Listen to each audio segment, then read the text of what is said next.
అందరికీ నమస్తే అండి. సో ఎమ్మెల్యే కోటాలో ఎమ్మెల్సీ స్థానాలు 5 ఖాళీ అయ్యాయి. దానికి సంబంధించి నోటిఫికేషన్ కూడా జారీ అయింది. సో ఇందులో అన్నీ కూడా కూటమికే వస్తాయి. ఖచ్చితంగా 100% వైఎస్ఆర్ కాంగ్రెస్ పార్టీకి ఒక్క ఎమ్మెల్సీ స్థానం కూడా రాదు, ఎమ్మెల్యేల సంఖ్యాబలం ఆధారంగా. సో వీళ్ళలో ఈ 5లో ఒకటి జనసేన పార్టీకి వచ్చే అవకాశం ఉంది. అది నాగబాబు గారు దాదాపుగా ఫిక్స్. ఒకవేళ నాగబాబు గారు రాజ్యసభకు వెళ్ళకపోతే నాగబాబు గారిని ఎమ్మెల్సీ ఇచ్చి మంత్రిగా చేయాలనేది పవన్ కళ్యాణ్ గారు ఆలోచన. సో 99% నాగబాబు గారు ఈ 5లో ఒక ఎమ్మెల్సీ స్థానం ఆయనకే వస్తుంది. ఆ తర్వాత క్యాబినెట్లో కూడా ఆయన వెళ్ళే అవకాశాలు ఉన్నాయి. సో మిగిలిన 4 తెలుగుదేశం పార్టీకి వస్తాయి. యాక్చువల్లీ బీజేపీ వాళ్ళు కూడా ఒకటి అడుగుతున్నారు. బీజేపీ వాళ్ళకి ఎమ్మెల్యేల బలం తక్కువగానే ఉన్నప్పటికీ రాజ్యసభ కావాలంటున్నారు, ఎమ్మెల్సీలు కూడా కావాలంటున్నారు. మేబీ అది ఇస్తారో లేదో చూడాలి. నాకు తెలిసి అయితే ఇవ్వరు. ఎందుకంటే తెలుగుదేశం పార్టీలో విపరీతమైన కాంపిటీషన్ ఉంది. సీట్లు కోల్పోయిన చివరి నిమిషంలో సీట్లు వదులుకొని సీట్లు కోల్పోయిన వాళ్ళు చాలామంది ఎదురు చూస్తున్నారు. పిఠాపురం నియోజకవర్గానికి చెందిన వర్మ గారు, కొవ్వూరు నియోజకవర్గానికి చెందిన మాజీ మంత్రి జవహర్ గారు, మాజీ మంత్రి పీతల సుజాత గారు, దేవినేని ఉమామహేశ్వరరావు గారు, అలాగే అనంతపురం ఆయన వైకుంఠం ప్రభాకర్ చౌదరి గారు, ఇట్లా ఆదోని మీనాక్షి నాయుడు కానీ ఇలా చాలామంది ఉన్నారనమాట.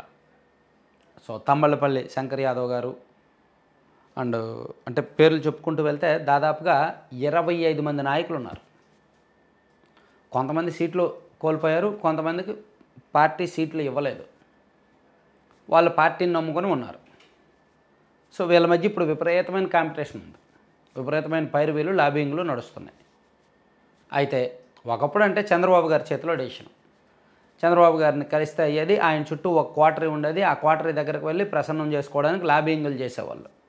చంద్రబాబు గారి చుట్టూ ఒక 4 ఉండేవాళ్ళు. ఆ 4 ద్వారా ప్రయత్నాలు చేస్తే లాబింగ్ జరిగేది. కానీ ఇప్పుడు 99.9% 100% ఒక రకంగా లోకేష్ గారిదే ఫైనల్ డెసిషన్. కొత్త పదవులు ఎవరికి ఇవ్వాలి అనేది. సో లోకేష్ గారి చేతిలోనే మ్యాక్సిమం పార్టీ వచ్చేసినట్టు. సో ఇప్పుడు ఎమ్మెల్సీలు కొత్త వాళ్ళకి ఇవ్వాల్సింది ఆయనే.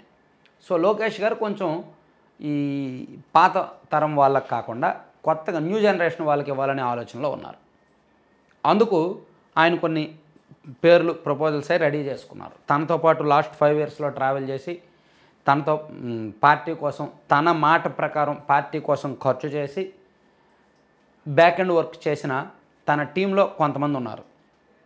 సో వాళ్ళని గుర్తుపెట్టుకొని నియోజకవర్గాల వారీగా కూడా ఒక సర్వే చేయిస్తున్నారు, ఎవరెవరికి ఇస్తే బాగుంటుందని. సో ఇలా దాదాపుగా మనం చెప్పుకున్న వాళ్ళలో పిఠాపురం వర్మ గారికి ఇప్పుడు రాకపోయినా నెక్స్ట్ ఇయర్ ఇస్తారనేది మనకున్న సమాచారం. ఎందుకంటే నెక్స్ట్ ఇయర్ కూడా ఇంకా ఖాళీ అవుతాయి. 2026లో కూడా 9 ఎమ్మెల్సీలు ఖాళీ అవుతాయి, అప్పుడు ఇస్తారనేది. అలాగే నెల్లిమర్ల నియోజకవర్గానికి చెందిన బంగారరాజు గారు, ఆయన కూడా సీటు కోల్పోయారు. సో ఆయనకు కూడా ఎమ్మెల్సీ ఇస్తామని హామీ ఇచ్చారు. సో ఆయనకి ఇప్పుడు ఇస్తారా లేదా నెక్స్ట్ వచ్చే సంవత్సరం ఇస్తారా అనేది కూడా డౌట్.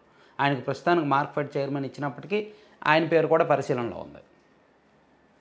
అలాగే దేవినేని ఉమా గారు ఫస్ట్ పేరు పరిశీలనలో ఉన్నది ఆయనే.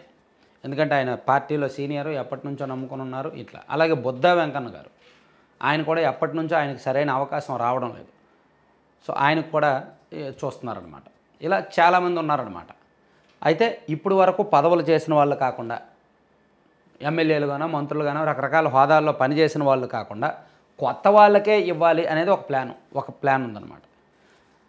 పాత వాళ్ళేమో మేము సీనియర్లో మాకే ఇవ్వండి అని ప్రయత్నిస్తున్నారు. కొత్త వాళ్ళేమో మేము ఇంకో 30 ఏళ్ళు మీతో పాటు ట్రావెల్ చేయాలి, మాకు అవకాశం ఇవ్వండి అని ప్రయత్నిస్తున్నారు. సో ఇలా ఎవరికి ఇస్తారు అనేది డెసిషన్ పెండింగ్లో ఉంది. మొత్తం లోకేష్ గారి దగ్గరే ఉందన్నమాట.